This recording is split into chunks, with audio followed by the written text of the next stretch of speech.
ঘরে বসেই সংসারের কাজের পাশাপাশি নিত্যদিনের যে কাজগুলো আছে ওগুলো কন্টেন্ট হিসেবে বানিয়ে ফেসবুকে আপলোড দিয়ে কিন্তু অনেক আপুরা এখান থেকে ইনকাম করতেছে আলহামদুলিল্লাহ। ফেসবুকে ইনকাম করা যতটা সহজ ততটাই আবার কঠিন।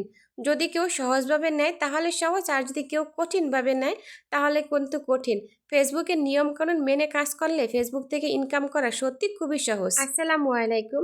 দেশ এবং দেশের বাইরে যারা যারা আমার ভিডিওগুলি দেখেন সবাইকে অনেক অনেক ধন্যবাদ এবং সবার জন্য অনেক অনেক দোয়া রইল। অনেকেই আছেন যারা আমার ভিডিওগুলোকে সত্যি খুব পছন্দ করেন, আবার অনেকেই আছেন যে আমাকে দেখতেই পারে না, আমার ভিডিও আসলে উপরের দিকে ধাক্কা দেয় কিংবা যে কোনো বাজে একটা কমেন্ট করে দেন। আসলে পৃথিবীতে একটা মানুষ কিন্তু সবার কাছে ভালো হতে পারে না, আর এটাই স্বাভাবিক।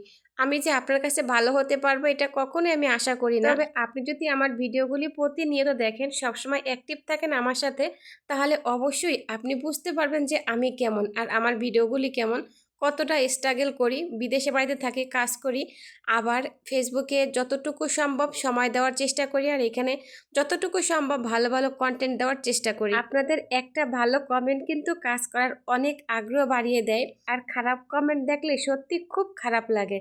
অনেক ভাইরা তো আছে ভিডিওর কমেন্ট বক্সে কিংবা পোস্টে লিখলে তার কমেন্ট বক্সে আইসা অনেক বাজে বাজে মন্তব্য করে, অনেক বাজে বাজে কথা বলে, খাদ্দামা এই সেই, ভালো মেয়ে হলে কি বিদেশে আসতো, কিংবা ভালো মেয়ে হলে কি ফেসবুকে ভিডিও বানাতো। ভাই, যার যার জীবন তার তার কাছে। আপনি আমার ব্যক্তিগত জীবন সম্বন্ধে যদি না জানেন তাহলে কিন্তু কারো সম্বন্ধে, আমি কেন, কারো সম্বন্ধে কিন্তু আপনি বলতে পারেন না। মানুষের উপর থেকে তার ভিতরের আসল রূপ কখনোই দেখা যায় না। আমি কেমন সেটা আমি জানি, আর আমার উপরওয়ালা জানে। আপনি আমাকে জাজ করতে কিছুই না।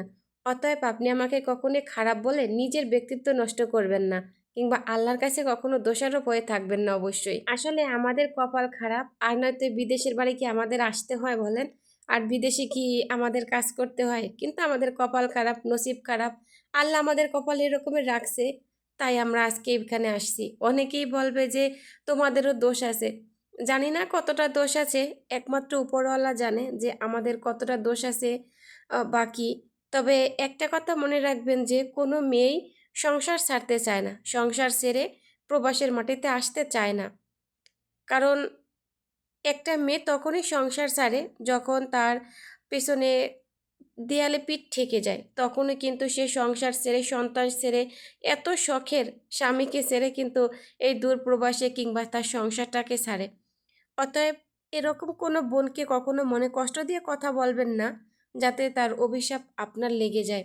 আপনাকে অভিশাপ দিতে হবে না। একটা বোনের সে যদি ভালো হয়, পাঁচ ওয়াক্ত নামাজি হয়, আল্লাহর সঠিক বান্দা হয়, যদি আপনি কাউকে ভুল কিছু বলেন তাহলে কিন্তু সেই অভিশাপ আপনার ঠিকই লেগে যাবে। অতএব জীবনে যাই করেন কখনো কাউকে এমন কোনো কথা বলেন না যে আপনি তার অভিশাপের ভাগীদার হবেন। ধন্যবাদ সবাইকে, ভালো থাকবেন। আজকের ভিডিওটা এই পর্যন্তই। যদি ভালো লাগে অবশ্যই লাইক, কমেন্ট করে শেয়ার করে দিবেন।